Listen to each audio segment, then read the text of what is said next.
Après plusieurs années d'expansion rapide, les compagnies aériennes du Golfe commencent à avoir un ralentissement de la croissance. En raison de l'effondrement des prix du pétrole en 2015, les compagnies telles que Emirates Airlines et Qatar Airways ont vu leurs profits se resserrer ces dernières années. Et avec la pression de ce salon aérien actuel, Emirates vient de conclure un accord de 15 milliards de dollars avec le constructeur américain Boeing.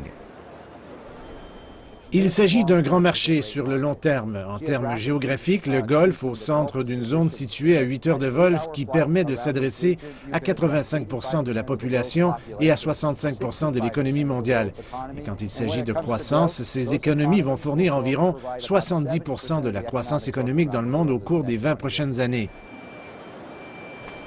Selon l'association mondiale AITA, les transporteurs du Moyen-Orient vont voir leurs profits chuter de 300 millions de dollars cette année, en baisse d'1 milliard de dollars en 2016.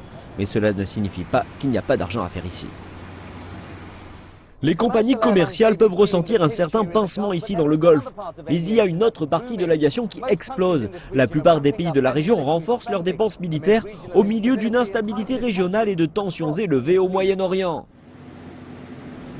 Les données du CIPRI, l'Institut de recherche sur la paix, basé à Stockholm, montrent que l'Arabie saoudite a dépensé près de 64 milliards de dollars en défense en 2016, soit plus de 10% de son produit intérieur brut.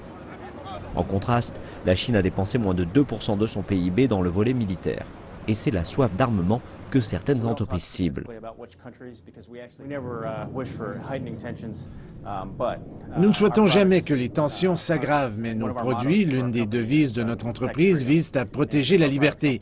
Et si nos produits peuvent aider à cela, nous voulons obtenir ceux qui ont besoin de produits pour cela. Donc nous sommes très fiers de cela. Tant l'Arabie saoudite que les Émirats arabes unis devraient accroître leurs dépenses militaires au cours des années à venir. De retour dans le monde civil, les perspectives des compagnies aériennes du Golfe demeurent au défi, au moins jusqu'en 2020. L'Association internationale des transporteurs aériens, ou IATA, avertit que la volatilité des prix du pétrole et les tensions géopolitiques vont continuer à peser sur l'industrie.